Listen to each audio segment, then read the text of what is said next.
Assalamualaikum warahmatullahi wabarakatuh.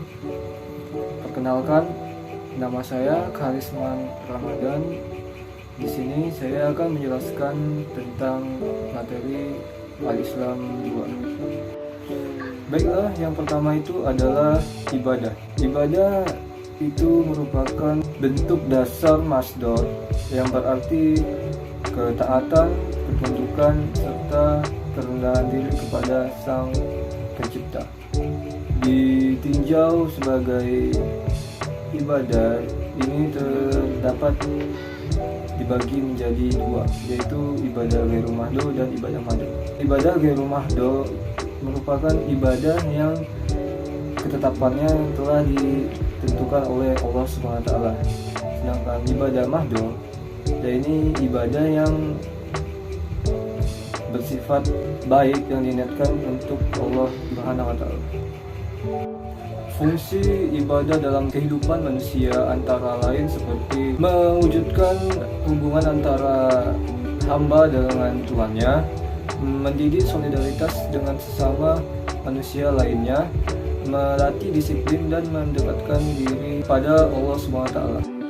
Yang kedua adalah sholat. Sholat secara bahasa yang berarti adalah permohonan atau rahmat.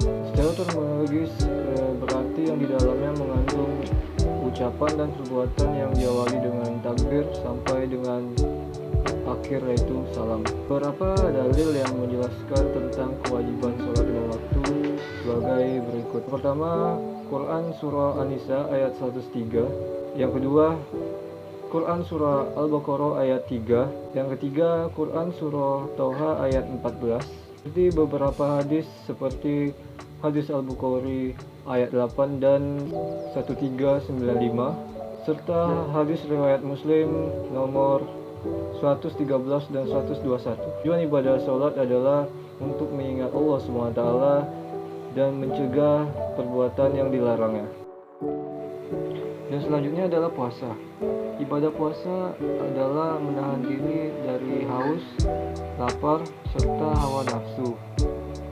Ibadah puasa wajib bagi kaum muslimin untuk menjalankannya, seperti pada Quran Surah Al-Baqarah ayat 183 sampai 185, serta hadis Bukhari nomor 7. Adapun beberapa hikmah yang dapat kita ambil setelah bahkan sedang menjalankan ibadah puasa. Yang pertama itu seperti kita bisa mengendalikan emosi dan bisa mengontrol emosi kita, dan kemudian mendekatkan diri kepada Allah dengan beribadah sebanyak-banyaknya di bulan Ramadan, dan kemudian menahan hawa nafsu yang bergejolak, serta menjauhkan perbuatan yang mungkar. Kemudian ada ibadah haji. Ibadah haji ini merupakan ibadah yang wajib untuk dijalankan bagi umat Islam, namun hanya saja mereka yang mampu yang dapat menjalankannya, seperti surah Ali Imran ayat 97. Adapun kriteria haji yang mabrur. Yang pertama itu segala kegiatan ibadah hajinya dijalankan dan ikhlas hanya untuk Allah SWT semata-mata tanpa ria, dan kemudian uang yang dipakainya itu adalah dengan uang yang halal. Selanjutnya ada ibadah maliyah. Ibadah maliyah ini sebuah ibadah yang menggunakan harta untuk menjalankannya, seperti zakat, infak, sedekah, dan lain-lain. Adapun hikmah dari menjalankan ibadah maliyah ini seperti jalan rezeki yang lapang, kemudian memastikan hak-hak mereka yang membutuhkan, serta mengikis kesenjangan sosial. Selanjutnya ada akhlak. Akhlak ini merupakan sifat yang tertanam secara lahiriah yang ada di dalam diri manusia tanpa perlu untuk melatihnya dan sudah menjadi kebiasaan. Sumber pokok Akhlak dalam Islam adalah Al-Quran dan Al-Hadis. Macam-macam akhlak seperti akhlak dalam keluarga dan akhlak sosial. Selanjutnya ada muamalah.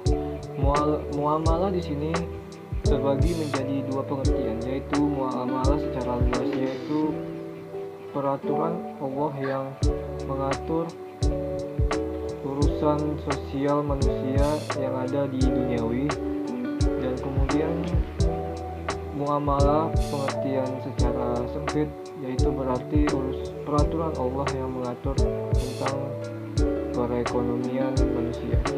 Selanjutnya ada Islam dalam persoalan hidup dan kerja. Bekerja merupakan suatu cara bagi manusia untuk memenuhi kebutuhan hidup fisik maupun psikologisnya.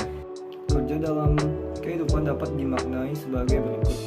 1. Bekerja sebagai penyuluhan eksistensi kekhalifahan manusia di bumi. 2. Bekerja merupakan usaha yang berstatus kewajiban untuk memenuhi kebutuhan hidup. 3. Bekerja adalah ibadah, bukan hanya mengandung manfaat sosial, akan tetapi juga mengandung perjuangan jihad manusia untuk kehidupannya.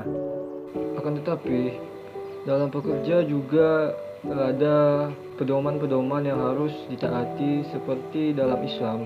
Bekerja itu jangan sampai lalai terhadap perintah-perintah yang wajib dijalankan yang telah diberi oleh Allah SWT melalui Al-Quran maupun hadis.